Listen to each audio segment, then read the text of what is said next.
Fellow citizens, for more than 2 months, protests arising from the Fugitive Offenders Bill have continued. Our citizens, police and reporters have been injured during violent incidents. There have been chaotic scenes at the airport and MTR stations. Roads and tunnels have been suddenly blocked, causing delay and inconvenience to daily life. Visitors wonder whether our city is still a safe place for travel or business. Families and friends have been under stress, and arguments have flared. We have also seen abuse and bullying in some schools and on the internet. For many people, Hong Kong has become an unfamiliar place. Incidents over these past 2 months have shocked and saddened Hong Kong people. We are all very anxious about Hong Kong, our home. We all hope to find a way out of the current impasse and unsettling times. Of the 5 demands raised by the public, we have in fact responded on various occasions. First, on withdrawing the bill. On June 15th, I announced that the bill was suspended, and later reiterated that the bill is dead, and that all the legislative work had come to a complete halt. Second, on setting up a commission of inquiry. The government believes that matters relating to police enforcement actions are best handled by the existing and well-established Independent Police Complaints Council, IPCC, which was set up for exactly this purpose.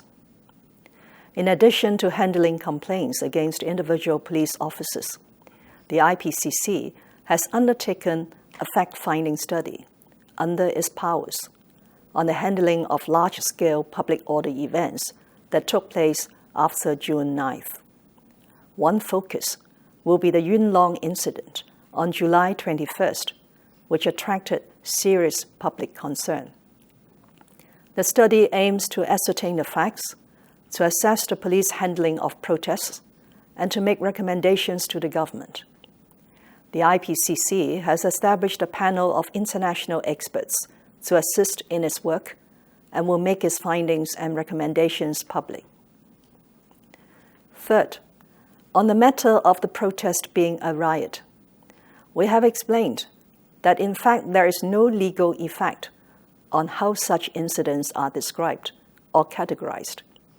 The Department of Justice has assured the public that each and every prosecution decision is based on the evidence collected and is in strict accordance with the relevant law and the prosecution code.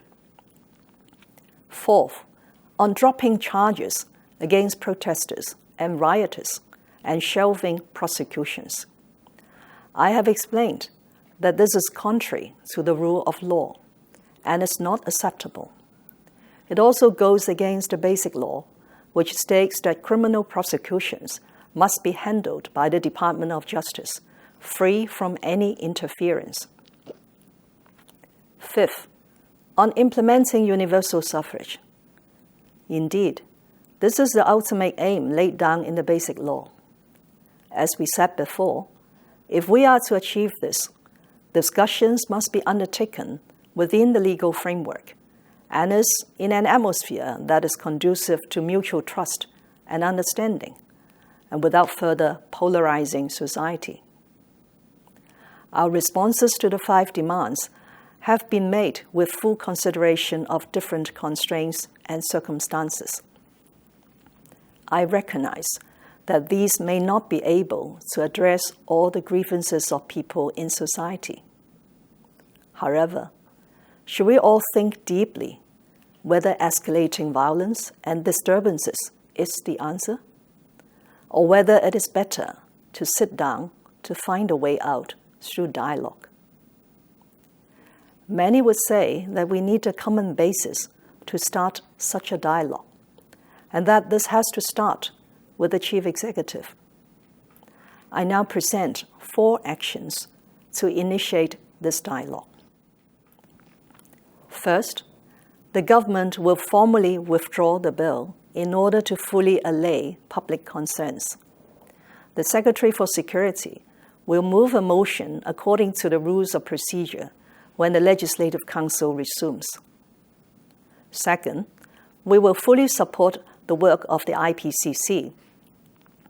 In addition to the overseas experts, I have appointed 2 new members to the IPCC, namely Mrs. Helen Yu and Senior Counsel Mr. Paul Lam. I pledge that the government will seriously follow up the recommendations made in the IPCC's report.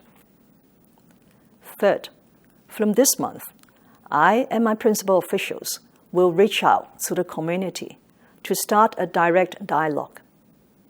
People from all walks of life, with different stances and backgrounds, are invited to share their views and air their grievances. We must find ways to address the discontent in society and to look for solutions. Fourth, I will invite community leaders, professionals, and academics to independently examine and review society's deep-seated problems and to advise the government on finding solutions. After more than 2 months of social unrest, it is obvious to many that discontentment extends far beyond the bill. It covers political, economic, and social issues, including the oft-mentioned problems relating to housing and land supply, income distribution, social justice and mobility, and opportunities for our young people, as well as how the public could be fully engaged in government's decision-making. We can discuss all these issues in our new dialogue platform. Fellow citizens, lingering violence is damaging the very foundations of our society, especially the rule of law. Some people, though not many, attacked the central government's office in Hong Kong and vandalized the national flag and national emblem. This is a direct challenge to one country, 2 systems. Both have put Hong Kong in a highly vulnerable and dangerous situation. Irrespective of our grievances or the depth of discontentment towards the government, we cannot agree or accept that violence is a solution to our problems. Our foremost priority now is to end violence, to safeguard the rule of law, and to restore order and safety in society. As such, the government has to strictly enforce the law against all violent and illegal acts. My team and I hope that the 4 actions just announced can help our society to move forward. Let's replace conflicts with conversations, and let's look for solutions.